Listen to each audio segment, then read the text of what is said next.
बहुत स्वागत आप सभी का। मैं हूं सौरभ शर्मा आपके साथ। आज बात करेंगे एसआईआर की। एसआईआर पर आज बात क्यों? क्योंकि एक तो लोकसभा में चुनाव प्रक्रिया में सुधार को लेकर के एक चर्चा आज चल रही थी और उसमें बहुत सारी बातें एसआईआर के बारे में की गई।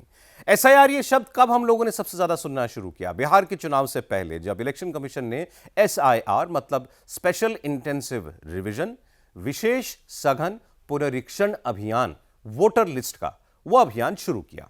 तो उस वक्त उन्होंने कई माध्यमों से, मीडिया के माध्यम से एजुकेट करने की कोशिश की कि ये प्रक्रिया हमको क्यों करनी पड़ रही है, इससे पहले कब ये अभियान चला था। तो पता लगा कि 2002-2003 में देश में अलग अलग राज्यों के अंदर, लेकिन पूरे देश के अंदर एसआईआर किया जा चुका है। इसका मकसद क्या है कि हर कुछ वक्त में ऐसे वोटरों को जो मृत हैं लेकिन फिर भी उनके वोटर कार्ड बने हुए हैं, वो वोटर लिस्ट में हैं, या ऐसे लोग जिनके 2 बार वोटर कार्ड बन गए हैं, या जो 2 जगहों पर वोटर की तरह लिस्टेड हैं, या ऐसे लोग जो एक जगह से शिफ्ट होकर दूसरी तरह चले गए, दूसरी जगह चले गए, लेकिन उनका पुराना वोट अभी भी बना हुआ है।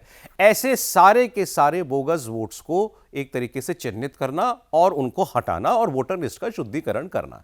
इसमें कहीं ना कुछ गलत दिखाई देता है, बल्कि ये इसकी जरूरत दिखाई देती है। लेकिन जब बिहार में यह हुआ तो चूंकि उससे पहले विशेषकर कांग्रेस पार्टी समेत पूरा विपक्ष वोट चोरी का मुद्दा जो है उठा रहा था, लगातार उनको चुनाव के परिणामों पर संदेह जताना था, तो उन्होंने इस एसआईआर के मुद्दे पर भी सवाल खड़े किए।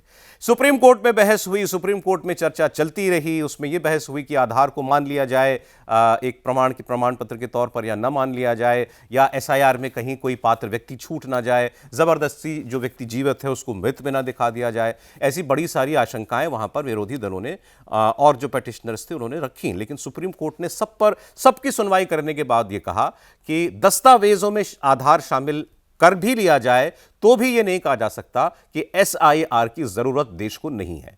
एसआईआर पर उन्होंने रोक भी नहीं लगाई।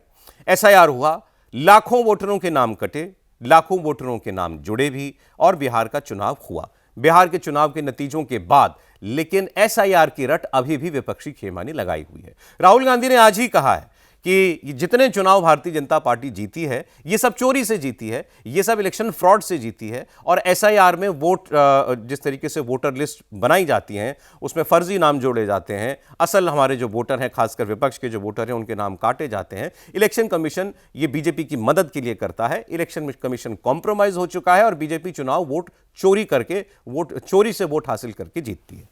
तो ऐसा नहीं कि मुद्दा भी कहीं जा रहा है, लेकिन क्या विपक्षी पार्टियां एसआईआर में सहयोग कर रही हैं? इसका जवाब है हां।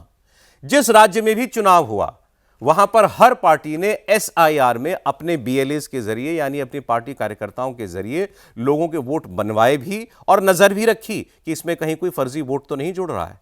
बिहार में हर पार्टी ने यह किया, और आप ये सब जानते हैं कि बाकायदा इलेक्शन कमीशन ने इसका डेटा जारी किया। एक भी ऑब्जेक्शन किसी पॉलिटिकल पार्टी की तरफ से बिहार के वोटर ड्राफ्ट लिस्ट में नहीं आया।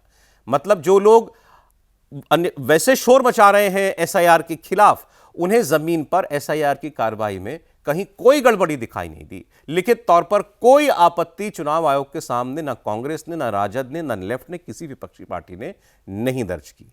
उत्तर प्रदेश की बात कर लीजिए। उत्तर प्रदेश के प्रमुख विपक्षी दल है समाजवादी पार्टी, नेता है अखिलेश यादव। अखिलेश यादव ने बाकायदा खुद एसआईआर का फॉर्म भरा और अपने साथियों, अपने पार्टी के नेताओं से कहा कि आप जाकर के हर व्यक्ति को जागरूक कीजिए कि वो अपना फॉर्म जरूर भरे, अपना वोट जरूर बनवाए, किसी का वोट बनने से छूटना नहीं चाहिए। मतलब वो भी एसआईआर की प्रक्रिया को जरूरी मान रहे हैं। पश्चिम बंगाल में सबसे ज्यादा विरोध, बल्कि कांग्रेस से भी ज्यादा विरोध अगर एसआईआर का कोई नेता कर रहा है तो वो है ममता बनर्जी। लेकिन क्या ममता बनर्जी एसआईआर नहीं होने दे रही हैं? एसआईआर वहां भी हो रहा है, बल्कि वहां तो एसआईआर पर सवाल बीजेपी खड़ा कर रही है कि चूंकि ये इसके जो बीएलओ होते हैं, जिनके ऊपर जिम्मेदारी होती है वोटर के पास जाकर के वेरीफाई करना, उसको फॉर्म देना, भरा हुआ फॉर्म उससे वापस लेना, तो वो सब सरकारी राज्य के कर्मचारी होते हैं, सरकारी कर्मचारी। तो बीजेपी ने कहा कि यहां कई बूथ पर धांधली हुई है। वो उल्टा आरोप जो है ममता बनर्जी पर लगा रही थी कि एसआईआर की ड्राइव को कॉम्प्रोमाइज किया ममता बनर्जी ने। लेकिन एसआईआर का उपयोग ममता बनर्जी को भी जरूरी है, वो भी इस बात को जानती है। अब तो उन्होंने एक नई बात कह दी। उन्होंने ये कहा कि ये बीजेपी की सरकार ब्लैकमेल कर रही थी कि अगर हम एसआईआर नहीं करवाएंगे अपने राज्य में तो राष्ट्रपति शासन लगा दिया जाएगा। हो सकता है ये उनकी मजबूरी हो कि उन्हें कोई वजह बतानी है अपने समर्थकों को कि मैं अपने राज्य में एसआईआर क्यों होने दे रही हूं, मैंने एसआईआर को रोका क्यों नहीं। तो उसके लिए उन्होंने ये बहाना निकाला कि अगर मैं एसआईआर पर रोक लगाती या न करने देती तो ये राज्य में राष्ट्रपति शासन लगा देते। असलियत यह है कि वो भी जानती हैं कि ये सारी संवैधानिक प्रक्रियाएं हैं। एक संवैधानिक संस्था है चुनाव आयोग। चुनाव आयोग के जो भी ऐतिहासिक तौर पर जो भी प्रक्रियाएं उसको अपनानी है वो परंपराओं में चली आ रही है, पहले भी हुई है एसआईआर, वो आगे भी वो करेगी और ऐसा करने में वो गलत भी नहीं है और अदालत ने उस पर रोक भी नहीं लगाई है। तो ममता बनर्जी चाह कर भी उसको रोक नहीं सकती थी, लेकिन एक माहौल उनको जरूर बनाना था एसआईआर के खिलाफ। लेकिन फिर भी एसआईआर पश्चिम बंगाल में हुआ भी। अब एसआईआर का मैंने जैसे बिहार में मैंने आपको बताया लाखों लोगों के नाम कटे तो लाखों के नाम जुड़े भी और किसी ने कोई आपत्ति नहीं की उसके खिलाफ। बंगाल में अभी तक के एसआईआर की ड्राइव क्या बताती है? 54,60,000 ऐसे मतदाता पुराने इलेक्टोरल ड्राफ्ट में मौजूद थे जो या तो अब मृत पाए गए हैं या वो अनट्रेसेबल है, मतलब उन तक बीएलओ पहुंच नहीं पा रहा है, या वो शिफ्ट हो गए हैं, वो दूसरी तरफ चले किसी और जगह जाकर वोट बनवा लिया है, किसी और पोलिंग बूथ के मतदाता बन गए हैं, या फिर वो ऐसे मतदाता हैं जिनका 2 जगह नाम दर्ज है। ऐसी संख्या 54,60,000 है। इसके अलावा 28 से 30 लाख ऐसे एन्यूमरेशन फॉर्म वापस मिले हैं चुनाव आयोग को मतदाताओं से जिनका मिलान 2003 के ओरिजिनल जो पिछला एसआईआर हुआ था उसकी जो वोटर लिस्ट है उससे मिलान नहीं हो रहा है, क्योंकि चुनाव आयोग की तरफ से गाइडलाइंस में यह कहा गया है कि आपके परिवार का किसी ना किसी व्यक्ति का 2003 के इलेक्टोरल रोल में होना जरूरी है। मंशा यह कि मतलब अगर आज मैं अपना फॉर्म, अगर मैं आज का वोटर अपने को साबित करना चाहता हूं तो मुझे उस लिस्ट में केवल इतना दिखाना है जो कि चुनाव आयोग की वेबसाइट पर मौजूद है। उस लिस्ट में जाकर केवल मुझे 2003 के एसआईआर के बाद बनी लिस्ट में अपने माता पिता का नाम ढूंढ लेना है, या अगर मेरा खुद का नाम उसमें है तो मुझे वो उसमें दिखा देना है वोटर के तौर पर। तो मुझे इस बार नया फॉर्म भरने की जरूरत ही नहीं है, तो फिर मैं वोटर मान लिया जाऊंगा। लेकिन 28 से 30 लाख ऐसे लोग मिले हैं चुनाव आयोग को जिनका कोई डेटा 2003 के इलेक्टोरल रूल में नहीं मिलता, तो ये डाउटफुल कैटेगरी में है।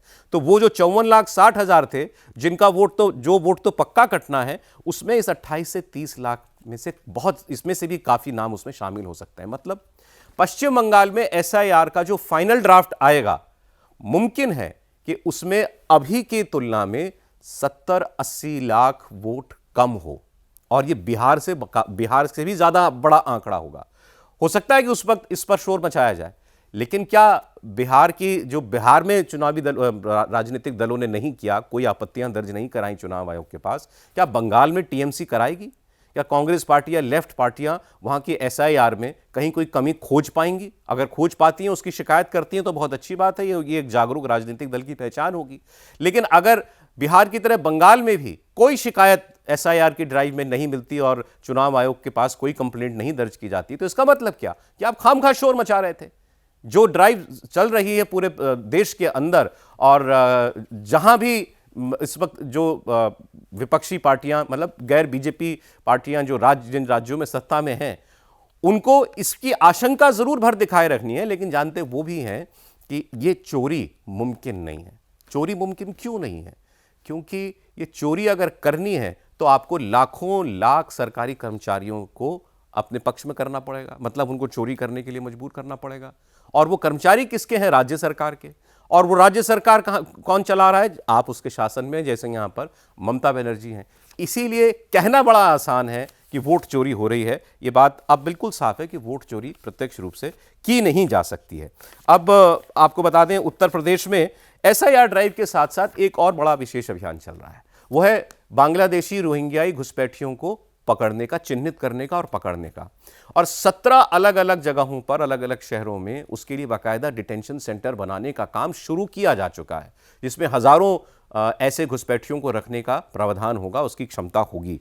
और सीएम योगी ने तो एक ओपन लेटर, खुली चिट्ठी प्रदेश के वासियों के नाम लिखी है और उन्होंने कहा है कि प्रदेश में किसी घुसपैठी को किसी कीमत पर स्वीकार नहीं किया जा सकता। और उन्होंने सहयोग मांगा है सभी राज्य के वासियों का कि आप अगर किसी भी संदिग्ध व्यक्ति को देखें तो उसकी जानकारी जरूर दें, उसको काम पर ना रखें। किसी भी व्यक्ति को, चाहे आपका घर हो, दुकान हो या व्यवसाय हो, किसी भी व्यक्ति को काम पर रखने से पहले उसका बैकग्राउंड पूरी तरीके से चेक कर ले। मतलब कोई भी संदिग्ध घुसपैठिया वो कहीं काम ना पा पाए, इसके अलावा पुलिस अलग अलग जगहों पर जाकर जहां भी उनको ऐसा मालूम पड़ता है या शक होता है कि यहां घुसपैठियों की बस्ती हो सकती है, वहां जाकर के वो कागजात चेक कर रहे हैं, उनके आधार कार्ड, वोटर कार्ड, उनके पास जो भी डॉक्यूमेंट है वो देख करके उनकी पहचान की जा रही है और संदिग्धों को चिन्हित किया जा रहा है, उसकी एक लिस्ट बाकायदा तैयार की जा रही है।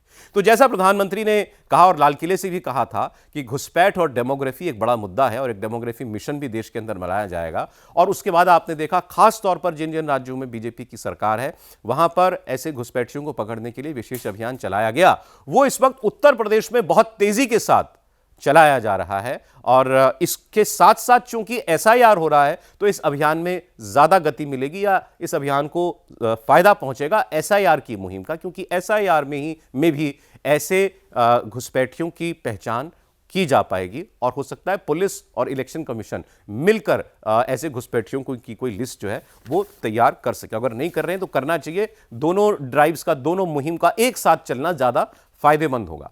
और एसआईआर घुसपैठियों को पकड़ने में कितनी कामयाब मुहिम है ये तो आपको पश्चिम बंगाल की उन तस्वीरों को देखकर पता चल गया होगा।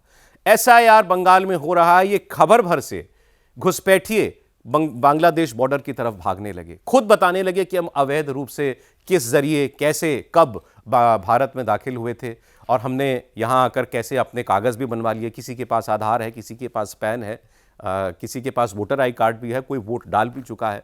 लोग पूरे पूरे परिवार लेकर के आ गए। लेकिन एसआईआर के डर से, और डर ये कि ये एसआईआर में अगर हमारा नाम जो है अगर हमसे कागज मांग लिया गया तो हम पकड़े जाएंगे और पकड़े जाएंगे तो हमको फिर डिटेंशन सेंटर में रखा जाएगा या पुलिस हमको जेल भेज देगी। इस डर से वो सभी लोग खुद स्वीकार करते हुए कि हम बांग्लादेशी हैं, वो बॉर्डर की तरफ खुद ही दौड़ने लगे। तो ये एसआईआर की वजह से ही हो पाया।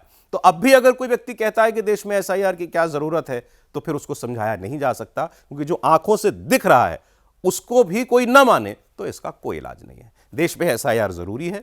देश में एसआईआर के खिलाफ विपक्षी दल माहौल जरूर बना रहे हैं, लेकिन वो भी जानते हैं कि वो इस प्रक्रिया को रोक नहीं सकते।